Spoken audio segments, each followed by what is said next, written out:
ചരിത്രപരമായ വിജയമാണ് കേരള നിയമസഭാ തെരഞ്ഞെടുപ്പിൽ ഇത്തവണ UDF നേടിയെടുത്തത്. കോൺഗ്രസും തങ്ങളുടെ ചരിത്രത്തിലെ ഏറ്റവും മികച്ച തെരഞ്ഞെടുപ്പ് പ്രകടനമാണ് ഇത്തവണ കേരള നിയമസഭാ തെരഞ്ഞെടുപ്പിൽ കാഴ്ചവെച്ചിട്ടുള്ളത്. 140 അംഗ കേരള നിയമസഭയിൽ 102 MLA-മാരുടെ പിന്തുണയുറപ്പിച്ചുകൊണ്ട് ഒരു പതിറ്റാണ്ട് കാലത്തെ ഇടവേളയ്ക്ക് ശേഷം സംസ്ഥാനത്ത് അധികാരത്തിലേക്ക് തിരികെ എത്തുമ്പോഴും തെരഞ്ഞെടുപ്പ് ഫലം പുറത്തുവന്ന് 9ാം ദിവസമായിട്ടും ഒരു മുഖ്യമന്ത്രിയെ നിശ്ചയിക്കുവാൻ കോൺഗ്രസിന് സാധിച്ചിട്ടില്ല എന്നത് പാർട്ടിയെക്കുറിച്ച് പൊതുജനങ്ങൾക്കിടയിൽ വലിയ അവമതിപ്പ് ഉണ്ടാക്കിയിട്ടുള്ള ഒരു വിഷയമാണ്. കോൺഗ്രസിനെ സംബന്ധിച്ച് 3 പ്രധാനപ്പെട്ട തീർത്തും അർഹരായിട്ടുള്ള 3 നേതാക്കൾ ഒരേപോലെ മുഖ്യമന്ത്രി പദവിക്ക് വേണ്ടി അവകാശവാദം ഉന്നയിച്ചതാണ് കോൺഗ്രസ് ഹൈക്കമാൻഡിനെ പോലും വിഷമവൃത്തത്തിലാക്കിയത്. പ്രതിപക്ഷ നേതാവ് VD സതീശൻ, മുൻ പ്രതിപക്ഷ നേതാവ് രമേശ് ചെന്നിത്തല, AICC സംഘടനാകാര്യ ചുമതല വഹിക്കുന്ന ജനറൽ സെക്രട്ടറി KC വേണുഗോപാൽ എന്നീ 3 നേതാക്കളാണ് വിട്ടുവീഴ്ചയില്ലാതെ തങ്ങളുടെ വാദമുഖങ്ങൾ മുഖ്യമന്ത്രി പദവിക്ക് അവകാശവാദം ഉന്നയിച്ചുകൊണ്ട് രാഹുൽ ഗാന്ധിക്ക് മുമ്പിലും കോൺഗ്രസ് അധ്യക്ഷനായിട്ടുള്ള മല്ലികാർജ്ജുൻ ഖാർഗെയ്ക്ക് മുമ്പിലും അവതരിപ്പിച്ചത്. ഇവരുടെ അവകാശവാദങ്ങളെ നിരാകരിക്കുവാനോ തള്ളിക്കളയുവാനോ നേതൃത്വത്തിന് സാധിക്കുകയില്ല എന്നതും വസ്തുതയാണ്. VD സതീശൻ പൊതുജനങ്ങൾക്കിടയിൽ നിന്ന് തനിക്ക് വേണ്ടി ഉയരുന്ന മുറവിളിയും അതുപോലെ തന്നെ ലീഗ് ഉൾപ്പെടെയുള്ള ഘടകകക്ഷികളുടെ പിന്തുണയും തൻ്റെ കൈമുതലായി ഉയർത്തിക്കാട്ടുമ്പോൾ എന്നും അച്ചടക്കമുള്ള പാർട്ടി പ്രവർത്തകനായിരുന്നുവെന്നും സീനിയോറിറ്റി മാനദണ്ഡമാക്കി ഇത്തവണ ലാസ്റ്റ് ചാൻസ് എന്ന നിലയിൽ തനിക്ക് അവസരം നൽകണമെന്നുമുള്ള അവകാശവാദമാണ് ഹൈക്കമാൻഡിന് മുൻപിൽ രമേശ് ചെന്നിത്തല അവതരിപ്പിച്ചത്. വ്യവസ്ഥാപിതമായ രീതിയിൽ, പരമ്പരാഗതമായ രീതിയിൽ പാർലമെൻ്ററി പാർട്ടിയിലെ അംഗബലത്തിൻ്റെ ആനുകൂല്യത്തിൽ തന്നെ മുഖ്യമന്ത്രി പദവിയിലേക്ക് നിയോഗിക്കണം എന്ന അവകാശവാദം KC വേണുഗോപാലും ഉന്നയിച്ചിട്ടുണ്ട്. ഈ ഘട്ടത്തിൽ ഈ 3 അവകാശവാദങ്ങളിലെയും യാഥാർത്ഥ്യങ്ങൾ കോൺഗ്രസ് ഹൈക്കമാൻഡ് കൃത്യമായി തിരിച്ചറിയുകയും ചെയ്യുന്നുണ്ട്. ഇത്തരത്തിൽ ആരെയെങ്കിലും സംതൃപ്തിപ്പെടുത്താതെ പൂർണ്ണമായും ഒരു സമവായത്തിലേക്കും വെടിനിർത്തലിലേക്കും കാര്യങ്ങൾ എത്തിക്കാതെ ഏകപക്ഷീയമായ ഒരു പ്രഖ്യാപനം നടത്തിയാൽ UDF-ൻ്റെയും കോൺഗ്രസിൻ്റെയും ഭരണത്തിൻ്റെ ശോഭ അത് തുടക്കത്തിലേക്ക് കെടുത്തിക്കളയുമെന്നുള്ള തിരിച്ചറിവും കോൺഗ്രസ് ഹൈക്കമാൻഡിന് ഉണ്ടായിട്ടുണ്ട്. അതിനാൽ തന്നെ ഈ ഒരു വിഷമസന്ധിയിൽ നിന്ന് പുറത്തു കടക്കുവാൻ അവരിപ്പോൾ ആശ്രയിച്ചിരിക്കുന്നത് രാജ്യത്തെ തന്നെ ഏറ്റവും മുതിർന്ന കോൺഗ്രസ് നേതാക്കളിൽ ഒരാളായിട്ടുള്ള ഗാന്ധി കുടുംബത്തിൻ്റെ വിശ്വസ്തനായിട്ടുള്ള AK ആൻ്റണിയെയാണ്. കേരളത്തിൽ പലവട്ടം മുഖ്യമന്ത്രിയായും കേന്ദ്രത്തിൽ പലവട്ടം മന്ത്രിയുമായും സ്തുത്യർഹമായ സേവനം കോൺഗ്രസ് പാർട്ടിക്ക് വേണ്ടി നടത്തിയിട്ടുള്ള നേതാവാണ് AK ആൻ്റണി. സോണിയാഗാന്ധി കോൺഗ്രസിൻ്റെ അമരത്തേക്ക് വന്നതിന് ശേഷം ഗാന്ധി കുടുംബത്തിൻ്റെ കേരളത്തിൽ നിന്നുള്ള ഏറ്റവും വിശ്വസ്തനായിട്ടുള്ള നേതാവായിട്ട് അറിയപ്പെടുന്നതും AK ആൻ്റണി തന്നെയാണ്. AK ആൻ്റണിയെ ധൈര്യപൂർവ്വം ഇത്തരം ഒരു ഉദ്യമത്തിനായി കോൺഗ്രസ് ഹൈക്കമാൻഡ് നിയോഗിക്കുന്നതിന് മറ്റൊരു കാരണം കൂടിയുണ്ട്. ആൻ്റണി എല്ലാ കാലത്തും പുലർത്തിപ്പോരുന്ന നിഷ്പക്ഷമായിട്ടുള്ള അദ്ദേഹത്തിൻ്റെ മനോഭാവമാണ് ഇത്തരം ഒരു തീരുമാനത്തിനായി ആൻ്റണിയുടെ സഹായം തേടുവാൻ കോൺഗ്രസ് നേതൃത്വത്തിന് ധൈര്യം പകരുന്നത്. AK ആൻ്റണി വിവിധ വശങ്ങൾ കൃത്യമായി വിലയിരുത്തിക്കൊണ്ട് ഒരു ഫോർമുല ഹൈക്കമാൻഡിന് കൈമാറിയിട്ടുണ്ടെന്നാണ് ഇപ്പോൾ ഡൽഹിയിൽ നിന്ന് പുറത്തു വരുന്ന വാർത്തകൾ വ്യക്തമാക്കുന്നത്. ഈ ഫോർമുല എന്താണ് എന്ന് കൃത്യമായി വിശദീകരിച്ചുകൊണ്ട് ലീഗ് ഉൾപ്പെടെയുള്ള ഘടകകക്ഷികളെയും കോൺഗ്രസിൻ്റെ സംസ്ഥാനത്തെ പ്രമുഖ മുതിർന്ന നേതാക്കളെയും മുൻ KPCC അധ്യക്ഷന്മാരെയും KPCC ഭാരവാഹികളെയും ഈ അവകാശവാദം ഉന്നയിച്ചിട്ടുള്ള 3 നേതാക്കളെയും കൺവിൻസ് ചെയ്യുവാനുള്ള സമയം മാത്രമാണ് മുഖ്യമന്ത്രി പദവിയിലേക്ക് ഇനി കോൺഗ്രസ് ഹൈക്കമാൻഡിനുള്ള ദൂരമെന്നും വ്യക്തമാകുന്നുണ്ട്. ഇനി എന്താണ് ആൻ്റണി മുന്നോട്ട് വെച്ചിട്ടുള്ള ഫോർമുല എന്ന് നാം മനസ്സിലാക്കണം.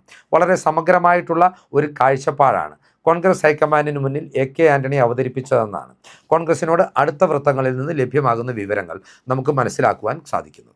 അതായത് ഇപ്പോൾ പൊതുജനങ്ങളുടെ ഒരു ടെമ്പോ അല്ലെങ്കിൽ മൊമെൻറ്റം VD സതീശന് അനുകൂലമാണെന്ന് AK ആൻ്റണി ചൂണ്ടിക്കാട്ടുന്നുണ്ട്. അതിനാൽ തന്നെ KC വേണുഗോപാൽ VD സതീശനെ മറികടന്നുകൊണ്ട് മുഖ്യമന്ത്രി പദവിയിലേക്ക് എത്തിയാൽ ഒരു ഉപതെരഞ്ഞെടുപ്പ് വരുന്ന സാഹചര്യത്തിൽ അദ്ദേഹത്തിൻ്റെ സ്ഥാനാർത്ഥിത്വം വലിയൊരു റിസ്ക് ആയിരിക്കുമെന്നും ആൻ്റണി ചൂണ്ടിക്കാട്ടുന്നുണ്ട്. KC വേണുഗോപാൽ ആലപ്പുഴയുടെ MP സ്ഥാനം ഒഴിയുമ്പോൾ അവിടെ വേണുഗോപാൽ അല്ലാതെ മറ്റൊരാൾ മത്സരരംഗത്തിറങ്ങുന്ന സാഹചര്യത്തിൽ BJPക്ക് വലിയ വിജയസാധ്യതയുണ്ട് എന്നുകൂടി AK ആൻ്റണി ചൂണ്ടിക്കാട്ടുന്നുണ്ട്. എന്നാൽ ഈ 2 പേരെയും ഒഴിവാക്കി രമേശ് ചെന്നിത്തലയെ പോലൊരു നേതാവിനെ മുഖ്യമന്ത്രി സ്ഥാനത്തേക്ക് കൊണ്ടുവരുമ്പോൾ ജനങ്ങളുടെ പ്രത്യാശയ്ക്ക് വലിയ ഇടിവുണ്ടാകും എന്ന വസ്തുതയും AK ആൻ്റണി കോൺഗ്രസ് ഹൈക്കമാൻഡിന് മുന്നിൽ അവതരിപ്പിച്ചിട്ടുണ്ട്. എന്നാൽ ഈ കാര്യങ്ങളെല്ലാം പരിഗണിച്ചുകൊണ്ട് തന്നെ ആദ്യം നാം ഒഴിവാക്കേണ്ടുന്ന സാഹചര്യം ഉപതെരഞ്ഞെടുപ്പിൻ്റെ സാഹചര്യമാണെന്നാണ് AK ആൻ്റണി നിർദ്ദേശം മുന്നോട്ട് വച്ചിരിക്കുന്നത്.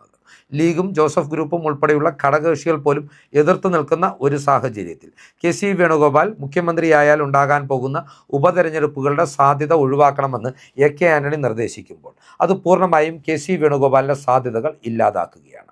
എന്നാൽ ഇതിലെ യാഥാർത്ഥ്യങ്ങൾ KC വേണുഗോപാലിനെ ധരിപ്പിക്കുവാനും കോൺഗ്രസ് ഹൈക്കമാൻഡ് നിയോഗിച്ചത് AK ആൻ്റണിയെയാണെന്നും രാഷ്ട്രീയ യാഥാർത്ഥ്യങ്ങൾ ഉൾക്കൊണ്ടുകൊണ്ട് എല്ലാ കാലത്തും കോൺഗ്രസ് പാർട്ടിയുടെ തീട്ടൂരങ്ങൾക്കപ്പുറം ഒരു ചുവട് പോലും വെക്കുവാൻ താല്പര്യപ്പെട്ടിട്ടില്ലാത്ത അടിമുടി കോൺഗ്രസ്സുകാരനായിട്ടുള്ള കെ സി വേണുഗോപാൽ ഈ യാഥാർത്ഥ്യങ്ങൾ അംഗീകരിച്ചുകൊണ്ട് മുഖ്യമന്ത്രി പദവിയിലേക്കുള്ള തൻ്റെ അവകാശവാദങ്ങൾ പിൻവലിച്ചു എന്നുള്ള സൂചനകളും ഇതിനോടകം തന്നെ ലഭ്യമായിട്ടുണ്ട്.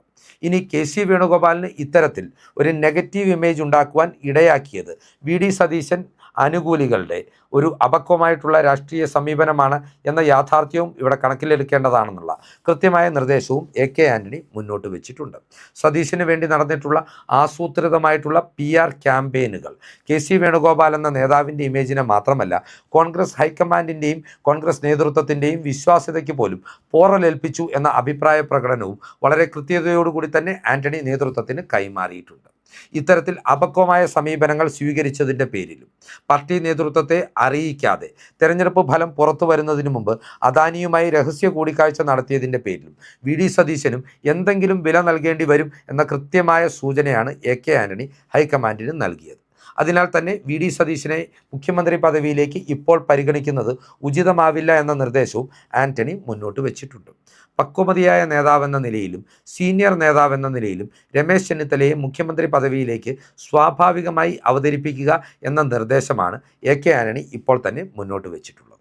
വി ഡി സതീശനും കെ സി വേണുഗോപാലും ഒഴിവാക്കപ്പെടുന്ന സാഹചര്യത്തിൽ ഒരു കോംപ്രമൈസ് കാൻഡിഡേറ്റ് എന്ന നിലയിലായിരിക്കും രമേശ് ചെന്നിത്തല മുഖ്യമന്ത്രി പദവിയിലേക്ക് കടന്നു വരിക. അവിടെയുള്ള പ്രധാനപ്പെട്ട വിഷയമെന്ന് പറയുന്നത് ജനങ്ങളുടെ പ്രതീക്ഷകളെ ഇത് എത്തരത്തിൽ തല്ലിക്കെടുത്തും എന്നുള്ള പാർട്ടിയുടെ ആശങ്കയാണ്. അതിനുള്ള പരിഹാരവും ആന്റണി തന്നെ നിർദ്ദേശിച്ചിട്ടുണ്ട്. വി ഡി സതീശനോട് ക്യാബിനറ്റിൻ്റെ ഭാഗമാകുവാൻ കർശന നിർദ്ദേശം കോൺഗ്രസ് ഹൈക്കമാൻഡ് നൽകുകയും ചെയ്യും. ഇതനുസരിച്ച് വി ഡി സതീശൻ ആവശ്യപ്പെട്ടിരുന്നതുപോലെ ധനകാര്യ തുറമുഖ വകുപ്പുകൾ അദ്ദേഹത്തിന് പാർട്ടി നേതൃത്വം കൈമാറുകയും ചെയ്യും. വി ഡി സതീശൻ ഈ തെരഞ്ഞെടുപ്പ് കാലത്ത് ജനങ്ങൾക്ക് മുമ്പിൽ അവതരിപ്പിച്ച വലിയ ചില പദ്ധതികളുണ്ടായിരുന്നു. ഈ പദ്ധതികളെല്ലാം വളരെ കൃത്യതയോടുകൂടി നിർവഹിക്കുവാൻ ധനകാര്യമന്ത്രി പദവിയിലിരുന്നു കൊണ്ട് വി ഡി സതീശന് സാധിക്കുകയും ചെയ്യും. അതിനാൽ തന്നെ ഈ ഒരു പ്രക്രിയ സുതാര്യമാക്കണമെങ്കിൽ വി ഡി സതീശൻ ആവശ്യപ്പെടുന്നത് പോലെ വേണമെങ്കിൽ നിയമവകുപ്പ് കൂടി അദ്ദേഹത്തിന് കൈമാറാം എന്ന നിർദ്ദേശവും ആന്റണി തന്നെ ഹൈക്കമാൻഡിന് നൽകിയിട്ടുമുണ്ട്. ഏതൊക്കെയാണെങ്കിലും ധനകാര്യ തുറമുഖ നിയമവകുപ്പുകളോടുകൂടി വി ഡി സതീശൻ രമേശ് ചെന്നിത്തല നയിക്കുന്ന ക്യാബിനറ്റിൻ്റെ ഭാഗമാകുമെന്നും ഇതിനാൽ തന്നെ നമുക്ക് ഉറപ്പിക്കുവാൻ സാധിക്കും. രമേശ് ചെന്നിത്തലയെ പോലൊരു നേതാവ് മുഖ്യമന്ത്രി പദവിയിലേക്ക് നിയോഗിക്കപ്പെടുമ്പോൾ പിന്നീട് ഒരു കലഹമുണ്ടാക്കുവാനുള്ള സ്കോപ്പൊന്നും വി ഡി സതീശന് മുന്നിൽ അവശേഷിക്കുന്നില്ല.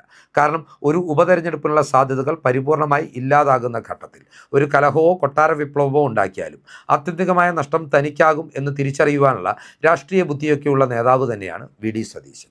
ഇനി കെ സി വേണുഗോപാലിനെ എങ്ങനെ തൃപ്തിപ്പെടുത്തും എന്ന് ചോദിച്ചാൽ മന്ത്രിസഭയിൽ നിർണായക സ്വാധീനം കെ സിയെ പിന്തുണയ്ക്കുന്നവർക്ക് ഉറപ്പിച്ചുകൊണ്ട് കെ സി വേണുഗോപാലിനെ തൃപ്തിപ്പെടുത്താം എന്ന ഫോർമുലയും കോൺഗ്രസ് ഹൈക്കമാൻഡിന് മുൻപിൽ എ കെ ആന്റണി അവതരിപ്പിച്ചിട്ടുണ്ട്. അതായത് നിർണായക വകുപ്പുകളായിട്ടുള്ള ആഭ്യന്തരവും റവന്യൂവും ഉൾപ്പെടെയുള്ള വകുപ്പുകൾ കെ സി വേണുഗോപാലിനെ പിന്തുണയ്ക്കുന്നവരെ ഏൽപ്പിക്കുക, അതുപോലെ തന്നെ വേണുഗോപാലിൻ്റെ നോമിനികൾക്ക് മന്ത്രിസഭയിൽ കൂടുതൽ പ്രാമുഖ്യം നൽകുക എന്നീ അഭിപ്രായ പ്രകടനങ്ങളാണ് എ കെ ആന്റണി നേതൃത്വത്തിന് മുൻപിൽ നൽകിയിട്ടുള്ളത്. ഇവിടെ വി ഡി സതീശനെ ഒഴിവാക്കുമ്പോൾ കോൺഗ്രസ് ഘടകകക്ഷികൾ അതിര് കടന്ന് കോൺഗ്രസിൻ്റെ ആഭ്യന്തര കാര്യങ്ങളിൽ ഇടപെടുന്നത് അനുവദിക്കുകയില്ല എന്ന കൃത്യമായ സന്ദേശം ലീഗിനും ജോസഫ് ഗ്രൂപ്പിനും കൈമാറുവാനും കോൺഗ്രസ് നേതൃത്വത്തിന് സാധിക്കുകയും ചെയ്യും. ഇത്തരത്തിലൊരു ടിറ്റുലാർ ഹെഡ് എന്ന നിലയിൽ രമേശ് ചെന്നിത്തലയായിരിക്കും കേരളത്തിൻ്റെ മുഖ്യമന്ത്രിയായിരിക്കുക. പൊതുഭരണം ഒഴികെ മറ്റു പ്രധാനപ്പെട്ട വകുപ്പുകളൊന്നും അദ്ദേഹം ഈ മന്ത്രിസഭയുടെ കാലത്ത് കൈകാര്യം ചെയ്യുവാനുള്ള സാധ്യതകളും നിലനിൽക്കുന്നില്ല. ഇത്തരത്തിൽ എല്ലാവരെയും തൃപ്തിപ്പെടുത്തുന്ന ഒരു നിർണായകമായ ഇടപെടൽ എ കെ ആന്റണിയുടെ ഭാഗത്തു നിന്ന് ഇതിനോടകം ഉണ്ടായിട്ടുണ്ട്. ഈ കാര്യങ്ങളെല്ലാം കോൺഗ്രസ് ഹൈക്കമാൻഡ് വരുന്ന മണിക്കൂറുകളിൽ കോൺഗ്രസ് നേതൃത്വത്തെയും ഘടകകക്ഷികളെയും ബോധ്യപ്പെടുത്തുകയും ചെയ്യും. അതായത് ചൊവ്വാഴ്ച മെയ് 12 വൈകുന്നേരം 6 മണിയോടുകൂടി കേരളത്തിൻ്റെ പുതിയ മുഖ്യമന്ത്രി ആരായിരിക്കുമെന്ന് കോൺഗ്രസ് ഹൈക്കമാൻഡ് പ്രഖ്യാപിക്കുമെന്നാണ് വിശ്വസനീയ സ്രോതസ്സുകളിൽ നിന്നുള്ള റിപ്പോർട്ടുകൾ സൂചിപ്പിക്കുന്നത്. ഇനി പരമാവധി വൈകിയാൽ നാളെ ഉച്ചയ്ക്ക് മുമ്പായി തന്നെ ഈ പ്രഖ്യാപനം ഉണ്ടാകുമെന്നും വിലയിരുത്തപ്പെടുന്നുണ്ട്. മറ്റൊരു പ്രധാനപ്പെട്ട കാര്യമെന്ന് പറയുന്നത് ഈ പ്രഖ്യാപനം ഉണ്ടാകാൻ പോകുന്നത് കേരളത്തിൽ വെച്ച് തന്നെയായിരിക്കും.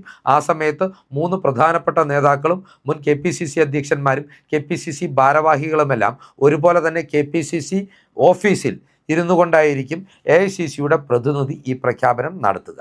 വേണ്ടി വന്നാൽ മല്ലികാർജ്ജുൻ ഖാർഗെ എന്ന കോൺഗ്രസിൻ്റെ ദേശീയ അധ്യക്ഷൻ തന്നെ പ്രഖ്യാപനം നടത്തുന്നതിനായി കേരളത്തിലേക്ക് എത്തുവാനുള്ള സാധ്യതകളും ഡൽഹി വൃത്തങ്ങൾ തള്ളിക്കളയുന്നില്ല. ഈ രാഷ്ട്രീയ ചിന്തകളും വിവരങ്ങളും പ്രേക്ഷകർക്കായി പങ്കുവച്ചുകൊണ്ട് ഈ വീഡിയോ ഇവിടെ അവസാനിപ്പിക്കുകയാണ്. കൂടുതൽ രാഷ്ട്രീയ വാർത്തകൾക്കും വിശകലനങ്ങൾക്കുമായി ഞങ്ങളുടെ ചാനൽ സബ്സ്ക്രൈബ് ചെയ്യുക. നന്ദി.